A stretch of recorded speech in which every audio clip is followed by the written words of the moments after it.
Welcome back to Nifty 50 Photographers. Now, in today's video, I'm going to try and recreate someone else's photograph. Now, I thought this might be a fun thing for you to do because you probably all see things on Instagram you like and wonder how the photographer's done it. So that's exactly what this video is all about.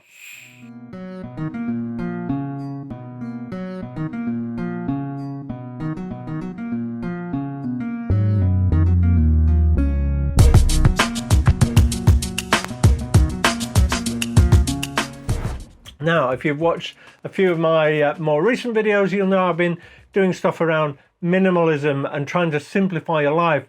And that's what attracted me to this lady I found on Instagram. It's a French photographer called Letitia Freeling. This is her Instagram profile.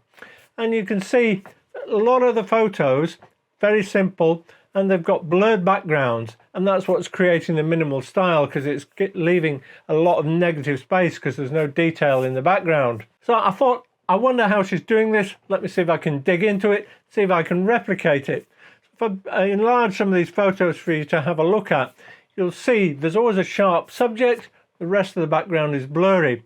I think she's doing that with intentional camera movement, especially when you look at things like this one of the yachts with the vertical masts going up and down the frame. But when I look at some of the others and I see that the sea line and things like that are all blurred, and so are the skies, I'm fairly sure that's what she's doing. She might even be doing some long exposures for some of them, or maybe just blurring them in Photoshop. I'm not quite sure, but she's clearly a digital artist. I thought it might be fun to go and replicate it. I think I can do it.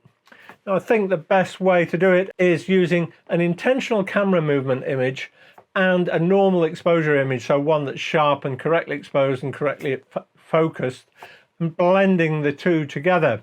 So first thing we'll do is go out and get those two images, and then we'll come back and I'll blend those in Photoshop, and you can see what we end up with. I've come down at the shores of Lake Windermere, and there's a few boats on the water here that you can see where I got my inspiration from looking at Letitia's feed. But I thought I would try one of those. Let me show you what's on the water. There's one boat in particular here I think will work well. It's got a bit of space around it, and I think I can isolate that. Now, I'm going to use 70 to 200 just so that helps me isolate my subject. I'm going to do two shots. Now, the first one I'm doing, I'm shooting at f6.3, and I'm letting the camera decide on the shutter speed. It's coming up with 6/40th. So nice and fast, because the boat is moving quite a lot. It's a windy day. You can see some waves here in the water, and you'll see how much the boat is moving, and it's rotating as well on its anchor because of the change in wind direction. So I want to absolutely freeze the moment. The second shots I'm doing as a blurred picture, so I'm moving the camera deliberately. I'm going to pan it as I take the shot. Now, my advice to you if you're doing this is try a number of different shots. Pan slightly slower, slightly quicker, and try a few different shutter speeds. What I'm finding is the shutter speeds that work best are between about ½ a second and a second. So I'm taking some at 0.6, some at 0.8, and some at a second. And I'm just looking for the amount of blur. Things like the reflections on the water are going to create white streaks. Obviously, other boats on the water are going to create images, are going to create blur that reflects their shape and colour. So you have to be conscious of those when you're choosing your scene. I think I've got a few images I can play with. A couple of things that might help you. You'll see my camera's mounted on a tripod, and I've done that just to make it easy to do the blur. I'll loosen the rotating function, and the camera will slide now round nicely, and it'll stay level all the time as it does it, and that'll create level lines across the image. Now, when you do it vertically, I think it's probably easier to do it on a strap. I'll show you what I mean. Use your neck to help create some stability. Hold your arms out, your camera level, and as you do the vertical shot, you can just do that, and that'll help create a nice, stable platform, which will give you those sharp lines that you need for your blur to keep everything vertical and not too fuzzy. I'm going to do that we'll head back inside and see what we can process in Photoshop and Lightroom. So here we are in Lightroom, and I've selected 2 of the photos that I think will blend well together. This one of the yacht, and I'm going to focus on this yacht here in the middle, and this one of the background. I chose this background because of the nice glints of sunshine on the water, and I'm going to do some very basic development of that first. I'm going to make sure the horizon is level, and just do that, press auto on the transform key, and I'm just going to press auto on the develop as well, and let's do that. And that's all I'm going to do at the moment. The only other thing I will do is make sure it's got a profile correction for the lens I'm using. Okay, and I'm going to do exactly the same on the other shot. So let's just level that up. So what we're now going to do is going to select them both. So I press my shift key and click on them both, and then we're going to open as layers in Photoshop. So we go to the photo menu and we're going to choose edit, and then open as layers in Photoshop, and it'll take a second or 2 to do that. So I've got the 2 layers open in Photoshop, and actually I'm going to just change the order because I want the one of the boat to be on the top. Now you can see I've resized it, but I'm not too worried about that. We could crop the bottom layer, but we'll deal with that at the end. But what I'm going to do, I'm going to select the yacht I want. So I'm going to choose this selection tool, and I'm going to go around it extremely roughly because I want some of the surrounding area, because I'm going to blend the 2 together, and I'm going to just get rid of that later on, but I might keep a little bit of it. So we'll just do a very, very rough selection, and then choose select and mask.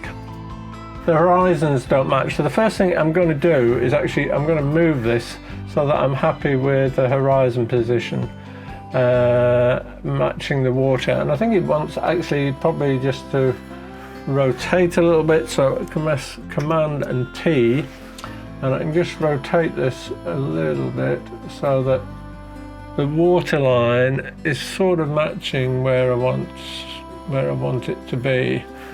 I think that's about right, so say on to that, something like that. Okay, so now I'm happy with its position. Now it looks pretty awful at this point, but what we're going to do now is work on the layer mask. So make sure that the layer mask is selected.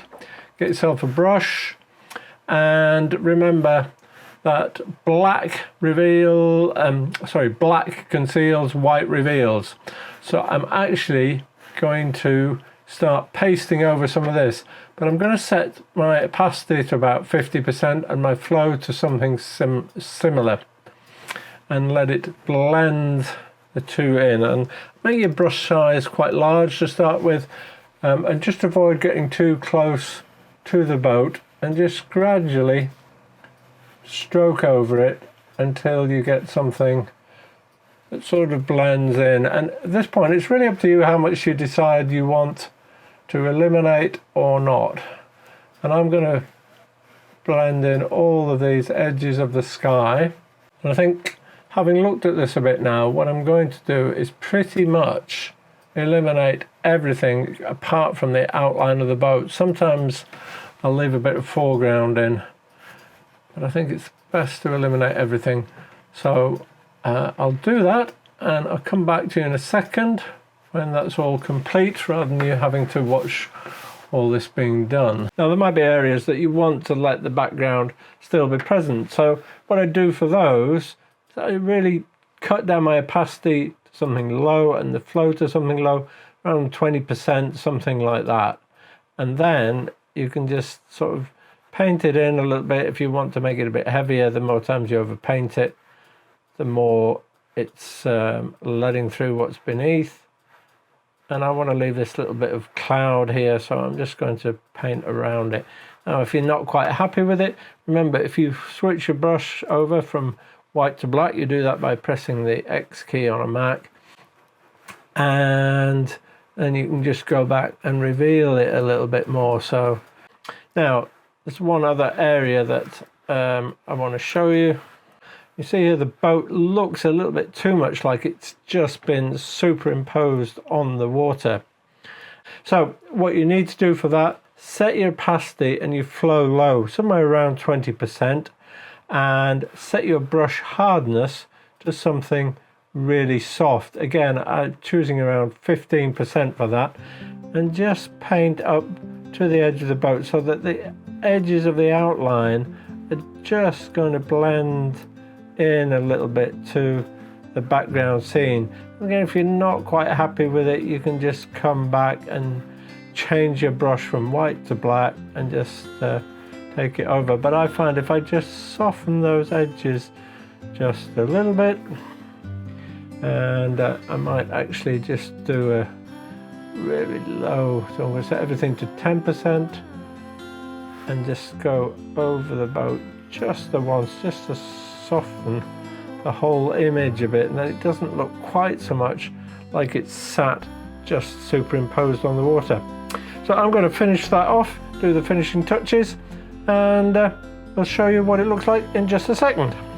Done all that and you're happy with your image, then you just need to save that and take it back into Lightroom. So here we are back in Lightroom. One of the things I'm going to do is I'm going to change the profile, and I like to choose one of the artistic ones. They've worked well for me, so if you just hover over them, it shows you what your image is going to look like. The other ones I like are modern. They seem to work well with this kind of image. Let me have a look. Probably the one I like the best is maybe this Artistic 4, that's slightly bluish tinge to it. It seems to just make it a little bit more monochrome. So I'm going to choose that, close that down, and now I'll just play around a little bit with things like the contrast. Just reduce that a little bit, take down the highlights a bit. Just bring up the shadows a touch, maybe just dehaze a little bit. And I like to set my contrast to medium. And then I'm going to play around with the toning. If you click on one of the bigger circles, then you can bring up this. So for the shadows, I'm going to keep them in the bluish bit. Let's look at the midtones, and if you whiz around the circle I can just see an effect there. I'm going to make them slightly yellowish. I tend to do this quite subtly.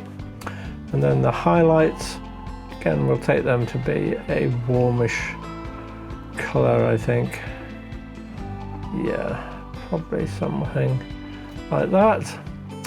Then I might just play with the colour saturations here of the overall image. So what happens if we slide the red up and down? It's make a lot of difference if we change the hue, change the saturation. Not getting much effect, so try the same on green.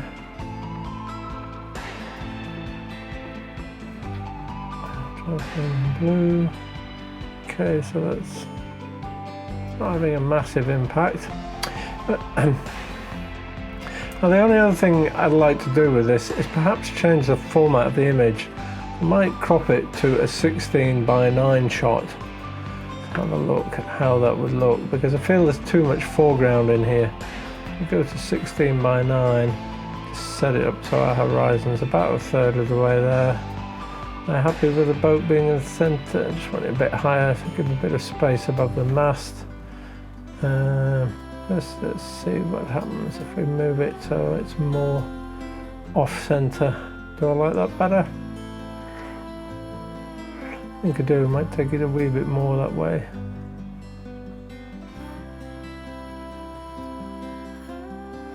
Okay, so I'm happy with that. I just apply a little bit of a vignette. I'll just put a little bit in vignette, darken it around the outside, and call it a day. And I might just touch up some of these little marks here and there with the clone tool, but just take the opacity down and feather it a little bit and just do something like that. Okay.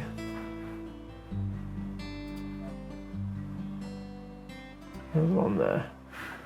Okay, so that's it. Now that's my finished image.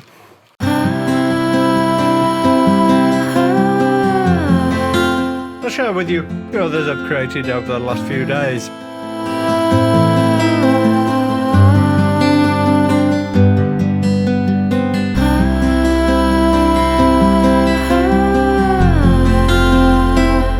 The final image, I have to say, it wasn't the easiest one to edit because there was a lot of guide ropes and handrails and things that I had to mask around. And maybe there's a better way of doing it, and perhaps if you found one, do let me know in the comments. Perhaps selecting the subject first might be an option. I don't know how well Photoshop would pick up all those guide wires against the kind of background it has, but hey, it was a bit of fun doing it. You've got to keep trying new things in your photography if you want to develop, and I hope you've enjoyed that.